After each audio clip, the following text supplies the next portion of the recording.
In politics, nothing happens by accident. Every move, every decision, every public statement is meticulously crafted to serve a purpose. The world of politics is like a grand chess game, where each piece is moved with precision and intent. If it happens, you can bet it was planned that way. This isn't just about the visible actions, but also the unseen strategies and behind-the-scenes maneuvers. The gears of the political machine are always turning, often hidden from public view. Those are the words of Franklin D. Roosevelt, a man who knew a thing or two about power. As a leader who navigated the complexities of the Great Depression and World War II, Roosevelt understood the importance of strategic planning and the influence of powerful advisors. He wasn't suggesting every little thing is orchestrated. Life has its share of randomness and chaos. But when it comes to the significant events that shape our societies and economies, there's often a guiding hand. But the big stuff, the things that really shape our world, those are rarely left to chance. Major political events, economic policies, and social movements are often the result of careful planning. Behind every major event, there's a network of individuals and groups working to steer the outcome in their favor. Think of it. Wars, economic crashes, even the rise and fall of entire industries. Someone benefits from these events. These aren't just random occurrences. They are often the result of deliberate actions taken by those in power. Someone saw them coming. Someone may have even nudged things along.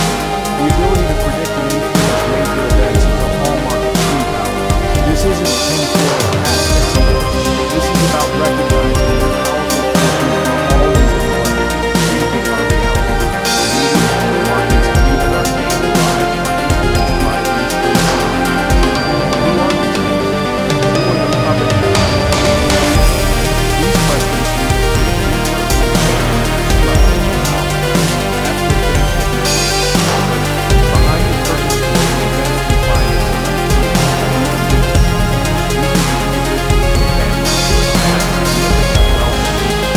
these aren't just your average people. They're well-empowered and far beyond what you think. They have the resources to shape policy, markets, and even sway public opinion.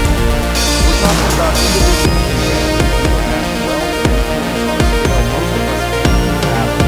The Rockefellers, the Rothschilds, and other iconic families have played pivotal roles in shaping the modern world. They operate at a level above governments, above laws. Their influence transcends national borders and legal frameworks, allowing them to maneuver in ways that are often hidden from public scrutiny. They are the architects of our world, and understanding their influence is key to understanding how power truly functions. By recognizing the roles these elites play, we can begin to see the broader patterns that shape our lives and societies.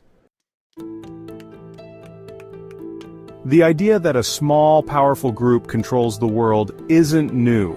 This notion has been whispered in hushed tones and discussed in secretive meetings for generations. From the shadowy backrooms of political power to the opulent halls of financial institutions, the concept of a hidden hand guiding the fate of nations has persisted. It's called elite theory, and it's been around for centuries. This theory suggests that a small minority, consisting of members of the economic elite and policy planning networks, holds the most power, and that this power is independent of democratic elections. Thinkers like C. Wright Mills, author of The Power Elite, argued that true power doesn't reside in elected officials. According to Mills, the real decision-makers are those who control the key institutions of society. Real power, the kind that shapes societies, rests with those who control the economy, the military, and the narrative itself. These are the people who can influence public opinion, direct economic resources, and command military forces. These elites, Mills argued, often come from similar backgrounds, attend the same schools, and move within the same social circles. They are frequently educated at prestigious institutions where they form networks that last a lifetime. They share a common worldview, a sense of entitlement, and a belief that they know what's best for everyone else.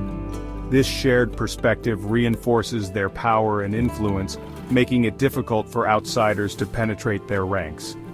Now, Before you dismiss this as conspiracy theory gibberish, consider the evidence. The patterns and connections are too consistent to ignore. The same names and faces appear in positions of power across different sectors, suggesting a level of coordination and mutual interest. Look at the revolving door between Wall Street and Washington, with former bankers and CEOs routinely taking up positions in government and vice versa.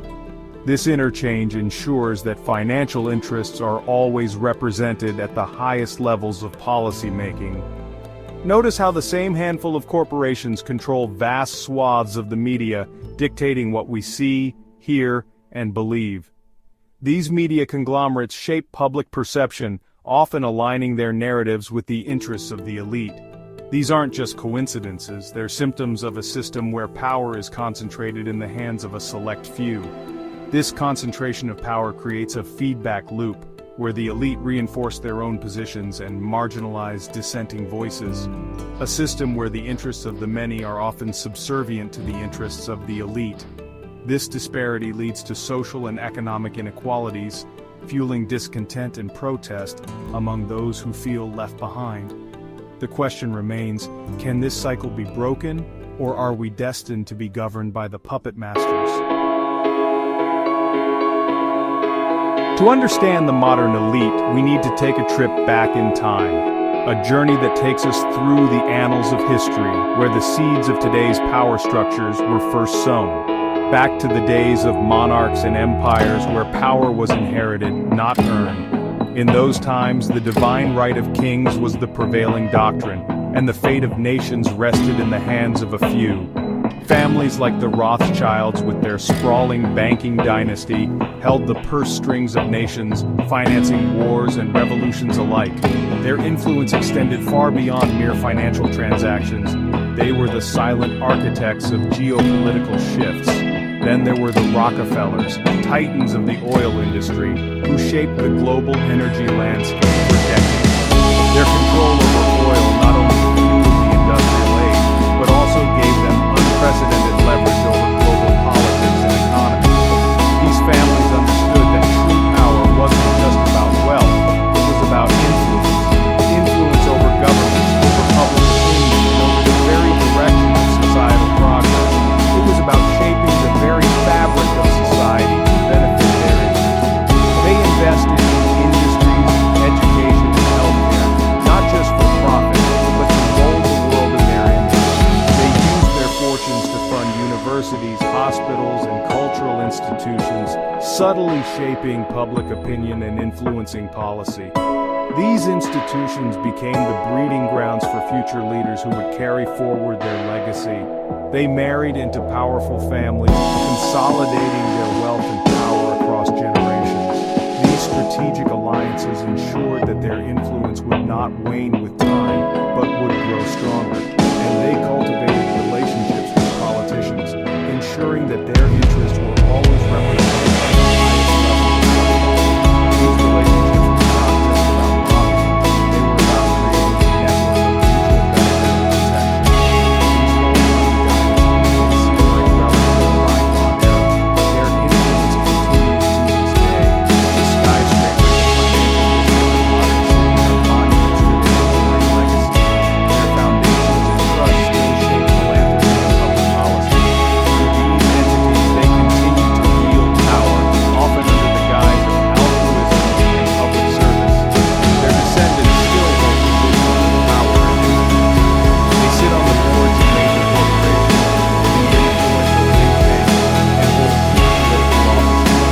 And their legacy serves as a stark reminder that wealth and power, once consolidated, can be incredibly difficult to dissolve. The story of these families is not just a tale of the past, it is a blueprint for understanding the dynamics of power in the modern world.